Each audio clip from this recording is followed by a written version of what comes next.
Hello guys and welcome to today's Los Blancos podcast. Today we will be discussing 3 sensible transfers before the January window, as well as an Atletico Madrid preview. So without further ado, let's get right into today's podcast.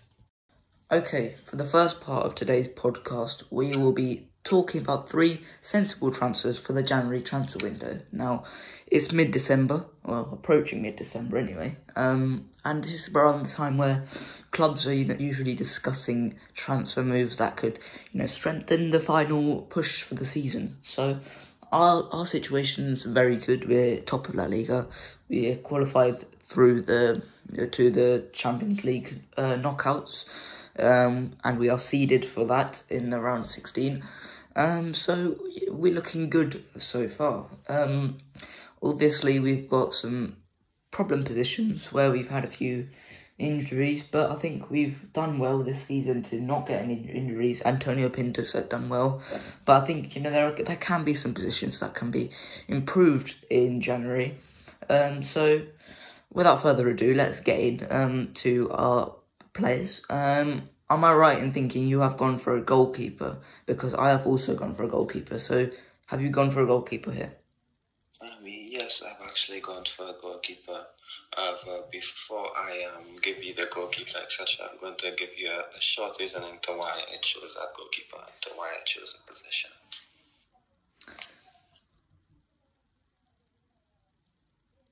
Okay, so based on that, what we're looking for, right, in the goalkeeper, we're looking for a guy who can give Lunin.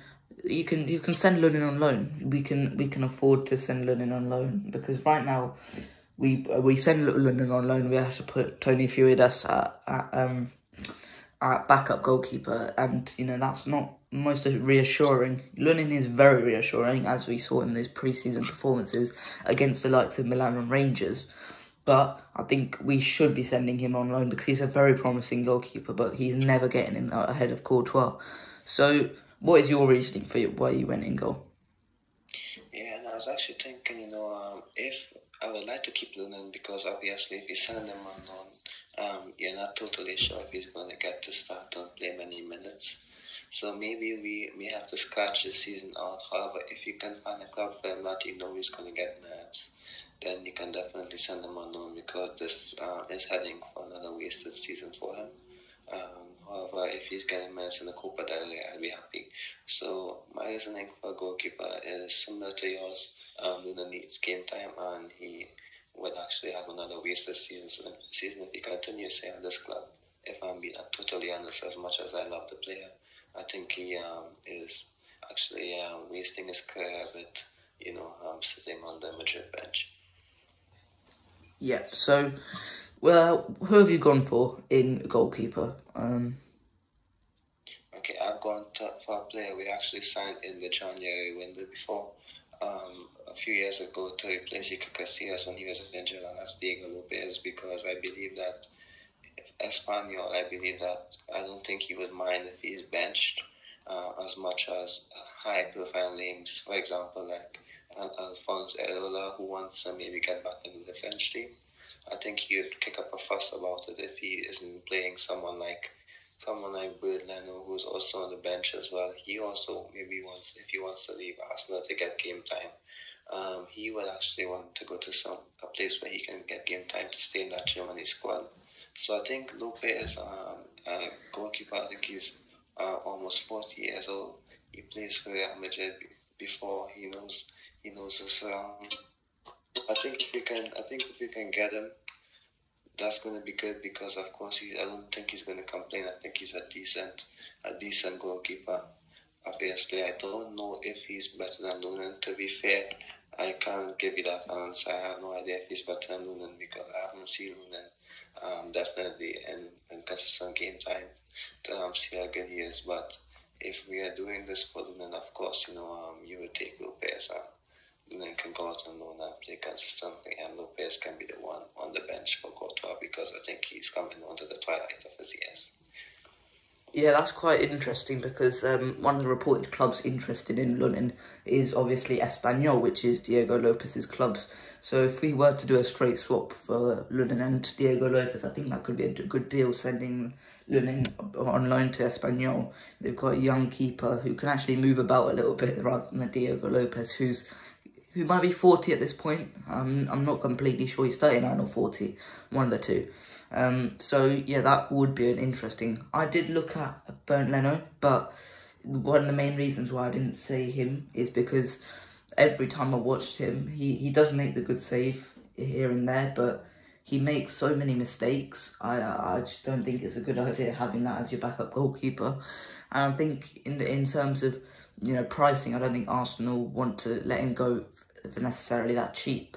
So I think that wouldn't be a good deal for us. In terms of other goalkeepers, I looked at Sergio Rico of PSG. Obviously not favoured right there because of the two world-class goalkeepers they already have in Gigi Donnarumma and Keylor Navas. So that's probably a no-no. And so in the end, I've gone for Fernando Pacheco of Alaves, 29 years old. He used to play for Real Madrid. I reckon 6 years ago, I think it was. So he does have a bit of experience with Real Madrid, but he's been a La Liga regular for Alaves for a very long time now. And he's a great goalkeeper. He's a reliable goalkeeper. I think that ultimately Alaves could find, you know, maybe a younger, more, you know, athletic goalkeeper, maybe one that's better with the ball at his feet. But Fernando Pacheco is one of the best shot stoppers in La Liga, so I think he could be a very good backup for us. His long balls are exceptional, I think, you know, playing over the top, and I think, you know, with the way we played against Barcelona, I remember we were just looking for Courtois to find Vinicius and Rodrigo with the long ball. We used Fernando Pacheco with that. Maybe not in the Copa del Rey against, you know, maybe a worse team than us, but I think he's a very good goalkeeper. So what do you think on Fernando Pacheco? Yeah, definitely. I actually believe that he would have been a good option previously. However, I think that we were not a big transfer fee. We'd have to pay a transfer fee for him. I think Alaves might be a bit more stubborn in letting him go over someone like, you know, Lopez. Obviously, Pacheco is a better goalkeeper. Definitely, he makes good saves whenever we play against him. He always comes up with a top performance. You know, I think on last season or 2 seasons ago, he had such a good game against us. I think we lost that game, I believe. So, yeah, I think he's a good goalkeeper, and he has good shot-stopping reflexes as well. Yeah, in terms of pricing, I believe it would cost between 5 and 10 million, which isn't a lot. So I would definitely go for Fernando Pacheco. Maybe we could get him on loan even. But let's move on to our next player. Now, I think you've gone for 2 right wingers. I've not gone for 2 right wingers. I've gone for 1 attacking player and 1 defender. So I think I'll start with my defender and then you can do your winger. Okay, yeah, sure, definitely. Okay, so I've gone for a right back / centre back. He can play both positions very well. And it's Nordi Mukiele of RB Leipzig. He's such a great fullback, and whenever I see him, he really impresses me. I've seen him in the Bundesliga whenever I watch Leipzig, and he's up and down all the time. He's so athletic. He's brilliant in the air, and he's always providing an attacking threat. But as I said, he can also play centre back, and he's just fantastic at just winning the ball back. So I think he would be a fantastic player at doing that. And, for Leipzig, they haven't had the greatest of seasons so far. Maybe their new manager, Domenico Tedesco, would want a different right-back rather than Nordi Mukiele, maybe a better offensively or maybe better defensively. Nordi Mukiele is very good at both. He's not exceptional at one, but he's good at both. And I think that's what really impresses me. He gets 1 shot off per game. He's only 24 years old. He has 5 progressive passes per game. He attempts 60 passes a game. He has 2.5 blocks a game, and he tackles 2.4 times a game. So he's a very good player. So what do you think on Nordi Mukiele? Yeah, of course.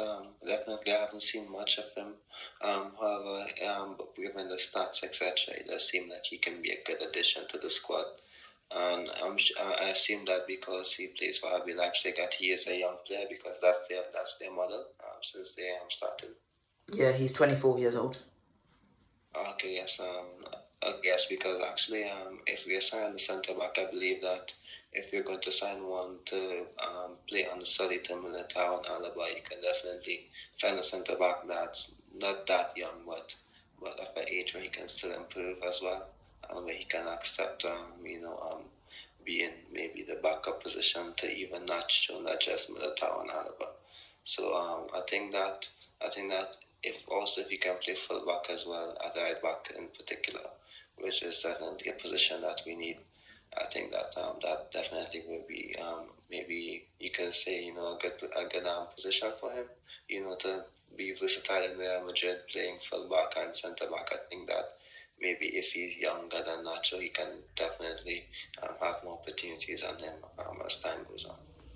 Yeah, one thing I'm really impressed about is his recovery runs, and he's similar to Ferland Mendy in that way. But one thing that's better than Ferland Mendy is going forward with the ball, and he often gets his shots off in the game. He's scored 2 goals already this season, which is exceptional for a right back. And he tends to play right back for RB Leipzig, so he's a very interesting player. Obviously, Leipzig aren't going to let him go for 5 to 10 million like Fernando Pacheco, but I reckon 30 million for a fullback that could genuinely be our long-term fullback could be a very good deal. So let's go on to your first winger. Who have you gone for?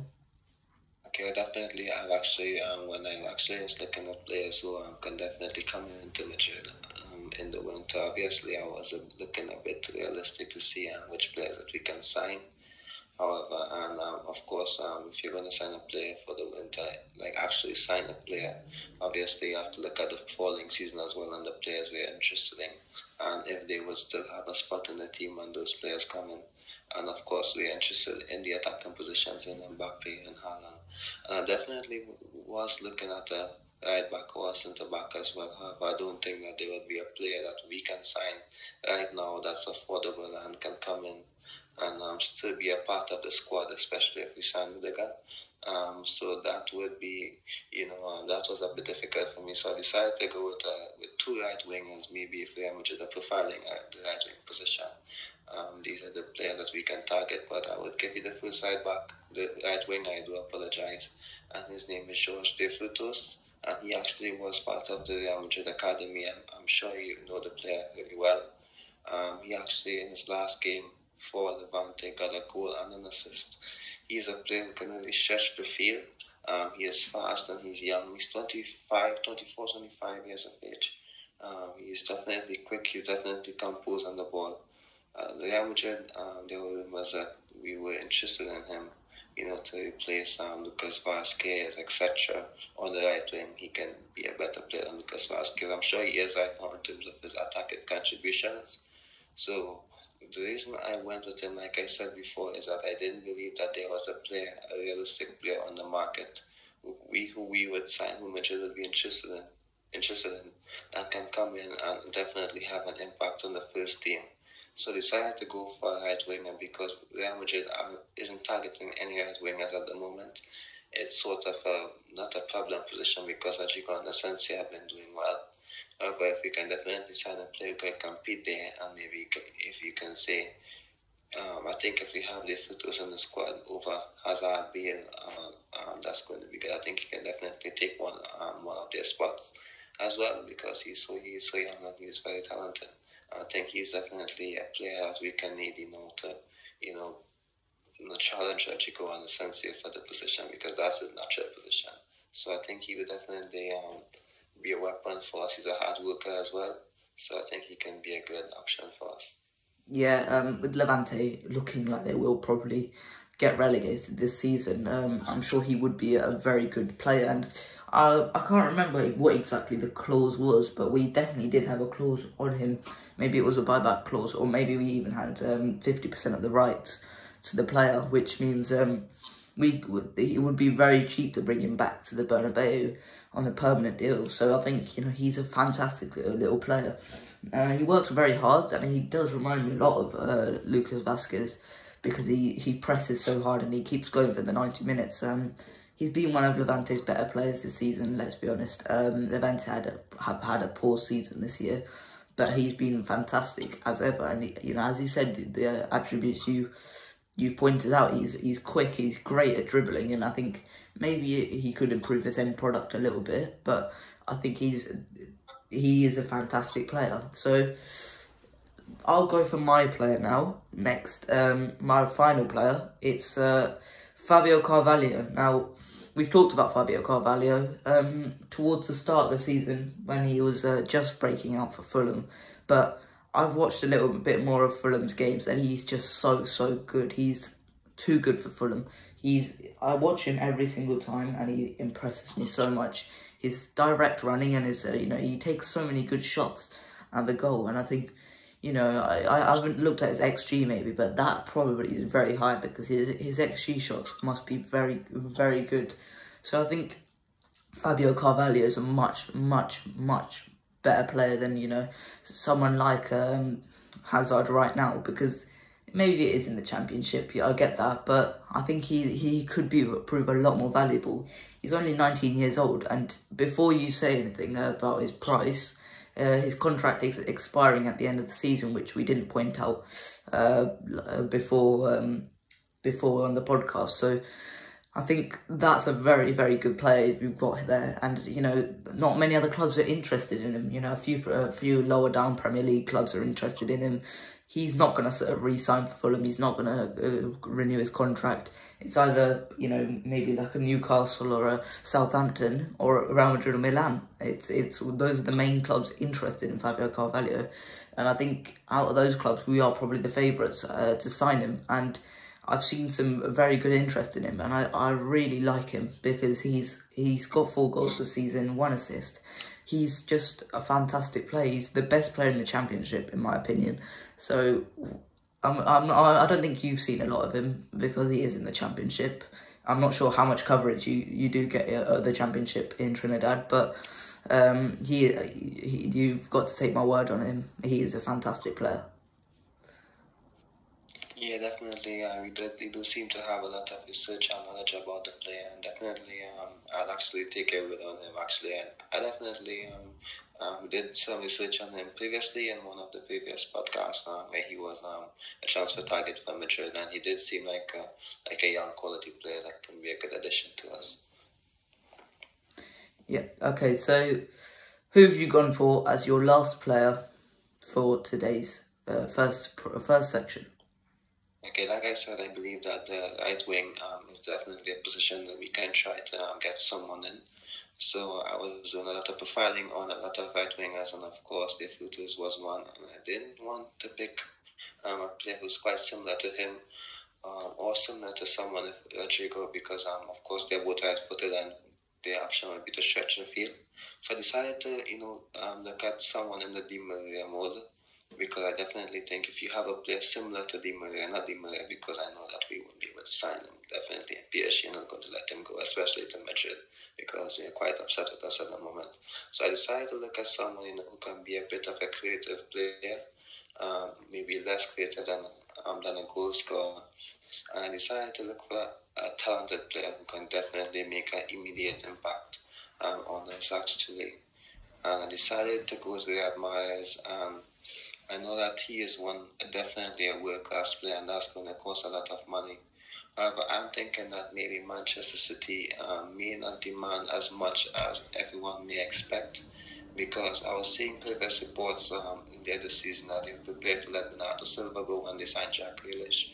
I'm seeing that they may sell Ferran Torres to Barcelona for 80 million. For 80 million, they're demanding. There's also Sterling Millie for 60 million. So I think that all these players, bar Ferran Torres, are getting minutes ahead of Riyad Mahrez. I think he's definitely a right winger who we don't have at this time. Obviously, Asensio can definitely come in infield with his left foot as well, but they are both different players. And I decided to go with him because I believe that Manchester City can sell him, for 45 million pounds or less. I definitely believe that, especially the way Bernardo Silva is playing at the moment, one of the best players in the league at the moment. So, I think Bernardo Silva can also play on that right wing. So, because of Sterling as well, Gabriel Jesus is playing on the right wing sometimes as well, even though he's the only striker and he's playing on the wing, and obviously someone like Sterling is playing down the middle. But, of course, there are so many players ahead of him that I believe that Manchester City might let him go for, a cut price deal. And I definitely think if you're trying to improve the squad, you have to sometimes go big for a player if the opportunity is there.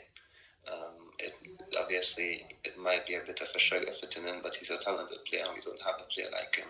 So he can definitely be useful coming in on that left foot from the right-hand side. Someone who can not just shoot but make passes and stuff, to assist our strikers. And I think when you're looking at players to fulfill a position, for example, if you're having Vinicius on the left, you can definitely have a player who is different to Vinicius, to give the opposition something to think about on the other side.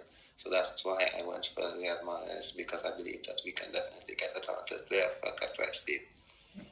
I obviously know of Riyad Mahrez's strengths, and he's just a fabulous player to watch. One of the best players at Man City, but I'm really sceptical about that because as much as he hasn't played much this season, I just think he's one of Pep's favourite players. I just feel like, eventually he will get his chance to come back into the side, and when he will take that chance. And I think, ultimately Pep really likes him, and I think, it's going to cost more than 80 million to bring him in, and he's not exactly young either. So, whether it's worth the risk to bring him in, it's a bit of a, 50-50 there. And I think, in the end, I think it's better to just go for Ferran Torres because he's much younger. He's a fantastic finisher. And I think, that could prove to be very, very useful for us, instead of Riyad Mahrez. Even Sterling, I reckon, could be a better option because, City have been, asking for only 40 million, I think it is, for Raheem Sterling, which is absurd if you ask me, because Raheem's, one of Pep's, most, improved players, one of Pep's, biggest projects that he's finished. And I think 40 million for that, they'll be making a loss, actually, on that. So I doubt that, but I don't know about Riyad Mahrez. I personally, over Riyad Mahrez, I'd go for Kingsley Coman because his contract is expiring at the end of this season, and he's just a fantastic football player, Kingsley Coman. And I think, he's already signed for PSG, Juventus and Bayern Munich. I reckon he could do the Super Club quadruple with Real Madrid as well. So I think Kingsley Coman would be a much more realistic target. But I do get why you've said Riyad Mahrez, and I think, if we can get him for a cut price deal for 30 to 40 million, I think ultimately Real Madrid should be able to take that opportunity because he is, on his day, he's a fabulous footballer, and, he can use both feet. I remember it was like every time he plays against Burnley, he comes in on his left, but he can also go on his right, and it's just so perfect with both feet. And I think, that's one of my favourite things in a football player is to do a two-footedness because, that gives defenders nightmares. You can't tell him to put you can put him on his right. No, you can't do that with Real Mahrez because he can go on his right and he can cross it, but he can also go on his left and whip it in into the top corner. So, yeah, he's a fantastic player, but, there has to be a bit of realistic nature to it, and I think Pep will eventually give him the option to come back into the squad. So that's it for this section of the podcast. Next section, we will get into the Atletico Madrid preview. El Derbi de Madrileño is coming up today at 8 PM British time. So join us after this short interview. Okay, so probably the biggest game of the season. Normally it would be against Barcelona, but not this season anyway. we've got the game against Atletico Madrid. Now, this is a win or lose situation. We've got to win this. Win this game and we completely silence Atletico Madrid for the rest of the season. This is a big game. You know, this is, you know, we've got to win this because ultimately, if we win this, Atletico Madrid are out of the title race. Unless we absolutely collapse towards the end of the season, like Atleti did last season, we've got to win this. So, ultimately, the importance is understated. Atleti are missing some key players. You know, some centre-backs missing. Stefan Savic is missing for this game. Also, Suarez is missing, which is a huge blow for Atleti. But I think they've got a fantastic 11 nonetheless. So let me just quickly read through Atleti's 11 predicted for today's game. Goalkeeper, Jan Oblak. Right back, Marcos Llorente. We'll be discussing that in a second. Centre-back, Jose Maria Jimenez. Centre-back, Felipe. Left-back, Mario Hermoso. Right mid, Thomas Lemar. Centre-mids, Koke and Rodrigo de Paul. Left mid, Yannick Carrasco. Striker, Antoine Griezmann and Mateus Cunha. So, let's talk about Atleti's predicted starting 11. Now, the main talking point is about that right-back spot with Marcos Llorente playing there. Now, we know who plays for left wing at Real Madrid, and we know his form this season. So, do you think Vinicius Jr. can really take advantage of that right-back spot that Atletico have severe problems in this season? Yeah, definitely, because of course Llorente is a very physical, fast, athletic, talented player, but definitely he isn't a fullback. He played there previously for both country and club, but it isn't his best position. Of course, I'm not going to say he'd be a walkover, especially because Simone definitely is very good defensively. So I assume that he may, his right winger, his right midfielder actually would shove deep to help out Marcos. I definitely think that Simone would never just leave him isolated against Vinicius. I think he's too smart of a coach to do that. So I definitely believe that Vinicius will have a good game against him. But I don't believe it will be such a walkover because Simone would be quite mad, in my opinion, if he leaves Marcos isolated against Vinicius. Because obviously we know how much he emphasizes on defense and of course and tightness in the back, of course. So I would be shocked if Vinicius tears apart Marcos for the entire game, because of course he is also a good player as well. So not only because the Atletico coach will definitely do something about it within the first 20 minutes if he sees it happening, but because I don't believe that they walk over. But definitely believe Vinicius will have a good game and will have his moments. One of his key moments could lead to a goal and maybe will lead to a goal that will be crucial to us. I highly doubt that he would actually destroy him for the entire match like he do his opponents, especially the one against Celta Vigo. Yeah, one of the problems with Atleti this season has been the defensive problems, surprisingly, and the offensive problems. So it's been an all-right disaster class for Atleti this season, because defensively they looked more than shaky. And, you know, they're not good in the air right now. They're susceptible to counter-attacks. They're, you know, kind of vulnerable to just going forward, which isn't something we're used to with Atleti. And, you know, going forward, they can't create the chances. They can't score the chances. And I think that's really hurt them. There's been a lot of criticism towards Atleti's forward players this season who really have not contributed well enough for Atleti to, you know, challenge for La Liga this season like they should have.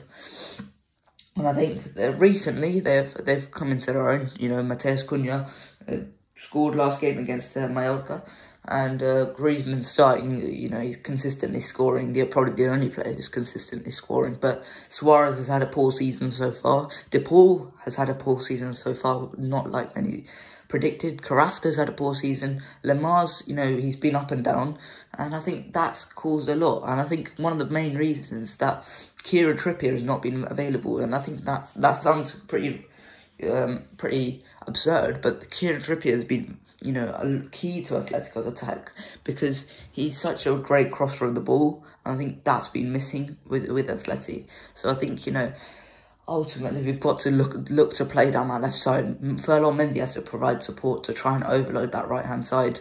So let's get into our 11s. Goalkeeper, I assume we've gone for Courtois like always. Yeah, definitely. Okay, right back. Danny Carvajal, no issues there. Obviously scored last time out against, last time, I think it was at the Alfredo Di Stefano. Did he score? I can't remember exactly who scored that goal. I definitely have to check that out. Yeah, it was the first game of the season. I remember he scored from like a few, quite far out. Okay, so Danny Carvajal then, I assume. Yes, I do, of course, Danny Carvajal. Okay, so centre backs, no messing around here. Militao and Alaba. Yes, Militao, Alaba, and Mendy as left back. Yeah, okay, so CDM, Casemiro, no problems there, I assume. Yeah, definitely. This is definitely one of the games that Casemiro has to play, in my opinion. Yeah, there's been quite a lot of chat about Chelsea being interested in Casemiro for 60 million, and because of his poor performances to the start of the season, a little bit of how would I say it? Nerves in the Madrid board, maybe openness to sell him in January, maybe next summer.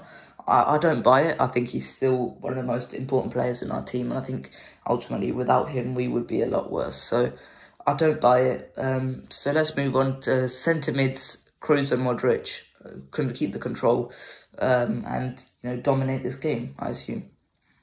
Yeah, because Atletico Madrid would give us the opportunity to impose ourselves on the game because they are likely to sit back on a lot of occasions. So I think Tony and Luka would definitely be important in dictating the tempo of play. Yep. Left wing, Vinicius like normal. Yeah, we spoke about Vinicius, and definitely we all know each game we say it, he will be one of the key players in this game. I don't think he will score today, but I think that he was to make an impact that can help us to win the game. A big impact, I should say. Yeah, one of the biggest talking points is up front now. Benzema was injured last week against Real Sociedad. He missed the game against Inter, but a lot of chat's been saying that Benzema will be back for this game. Hopefully he will be. I don't think Jovic should start this game. As good as I think he was against Inter at holding up the play, I think that Benzema should play this game, whether it is for like 60 or 75 minutes. I think he should play, so I assume you've gone the same? I just think, yes, I've gone the same for Benzema because I also believe that Carlo Ancelotti, he will always use his best lineup. I realized that he will go with his best lineup. In the past few games where we had that tough enough matches and he just went with a similar lineup throughout. Slightly chopping on the right back and the right wing positions. So I believe that he would go for Benzema if Benzema is fit. But my concern was that, maybe that we can use Benzema for the final 40 minutes, final 30 minutes instead of the first 60 minutes. I won't blame Ancelotti if he goes with Benzema because, of course, Benzema is a better player. Of course, I'd be a bit worried if he gets injured again. But like I always say, if the player wants to play, he knows his body well, and you can't really fault the coach a lot of times if he plays Benzema. However, I wouldn't be surprised if Jovic starts because definitely he gave me a bit of confidence in his performance against Inter Milan and Atletico Madrid. But I will actually go for Benzema for the start and maybe Jovic to close up the game if Benzema. Of course, I don't know how long Benzema is going to play. Maybe Ancelotti might play for the entire game, and we have to remember Real Madrid isn't a team that's going to do a lot of pressing, of course, so that will definitely ease his weight, despite the fact that he does a lot of work off the ball as well. I think the way Ancelotti plays and set up this team it's obviously will assist Benzema in terms of his running. So I think that he should start if he's fit and available, because of course he's the best striker. But I think he had one full session with the team, so I hope that if Ancelotti starts, it isn't a risk in starting him. So, but he might start. What do you think? You think he's going to start? Yeah, he will probably start. Ancelotti is not going to mess around for this game. I don't think it's time to mess around for this game. If he does get injured, it's lucky to know that the next few games aren't the most difficult coming up to the winter break as well. So I think, if he does get injured, it's not the worst thing ever, unlike, maybe a few games back. But I think, in terms of next game against Cardiff, I think Jovic should play that game just to be sure with Benzema. But I think this game has to be for Benzema. So right wing, we were given a little bit of hope, maybe. I would say maybe hope with Bale's return to the squad. Quite interesting to know, but I doubt that Bale will be playing this game, especially just coming back from injury. I think that it's got to be Rodrigo for this game. If it's not working, we've obviously got Asensio coming on, but Hermoso, he can be quite prone to a bit of mistakes, but one thing that you can say about Hermoso is that he's quite quick and he's good at anticipation. He's good at anticipating events. So I assume you've gone for Rodrigo, despite the presence of Gareth Bale in the squad. Yeah, definitely. I'll go for Rodrigo. If not Rodrigo, Asensio. Bale obviously could be option on the bench. I think from now, Carlo Ancelotti would treat Bale similar to Eden Hazard, of course, because Eden Hazard came back and of course he's barely playing, and that's because of course he won't be able to contribute like the other wingers do. In terms of their work ethic and of course their attacking contributions at this time. I have to say now, Rodrigo and Asensio are ahead of Bale in my opinion. So I think Rodrigo will start, but you know what? I'm going to Rodrigo, but I have a feeling that Ancelotti is going to go with Lucas Vazquez. Sometimes coaches, Real Madrid coaches, does that. They decide to throw in Lucas Vazquez for big games. Maybe because, of course, they prefer Rodrigo and Asensio off the bench. Maybe they think that that's a better option. I think I just have a feeling that he's going to go Lucas Vazquez. Although I would like Rodrigo to start, but I just have this feeling that Ancelotti might go Lucas Vazquez for this game because he did it in a previous match earlier this season. So I feel he might go Lucas Vazquez as well. Yeah, I pointed out Atleti's susceptibility from headers at the start. So I think, Crossa is probably better to use here in terms of, maybe Rodrigo or Lucas Vazquez in terms of crossing the ball to Benzema. So I think that could be quite useful. And as you said, Lucas Vazquez is used in big games because of the fact that he works harder than anyone else in the team, in my opinion. So I think, getting up and down this pitch, I think Lucas Vazquez could be the most useful player. We saw against Barcelona, when he was just coming on and he just got told to, he just went forward, even though he didn't have to. It was the final few minutes of the game, and he just went forward. He got his goal as well. That won us the game eventually. So yeah, I'm very happy with Lucas Vazquez's contribution to the team this season. I think he can be very useful at right wing this game, but I do think that Rodrigo should be used rather than Lucas Vazquez. If Lucas Vazquez does come on, I think it should be for Carvajal, maybe for an injury, but I don't think this is the game for Lucas Vazquez to come on. Maybe if we do need to hold out the game, I would bring on Lucas Vazquez towards the end, but I think ultimately, I think Rodrigo should play right wing. So that's the end of today's podcast. Have you got anything else to say on Atleti or Real Madrid before the big match today at 8 o'clock? Yeah, like you said, I believe that this one is definitely one of the most important games of the season because I think Barcelona, we are so far ahead of them. I think it's time that we get a huge gap with Atletico Madrid as well. So I hope that we play this game with intensity so that we can come out the blocks fighting and definitely get a win. I believe that we can win this game maybe 2-0, 2-1. So that's my prediction for the game. So yeah, that's it for me. Just wanted to show there that I think we might win this game. Maybe 2-0 or 2-1. Yeah, I will go for...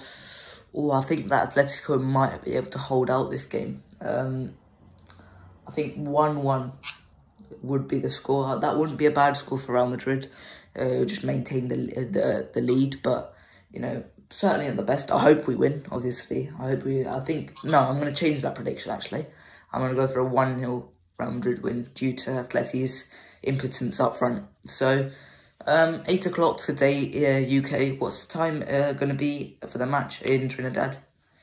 It's 4 o'clock, actually. Okay. Then the States, Canada, etc. It would be 3 o'clock. Okay. So, that's obviously the time for the match elsewhere. So, thank you guys for listening, as of always. I hope you guys enjoyed, and I'll see you guys later. Bye-bye.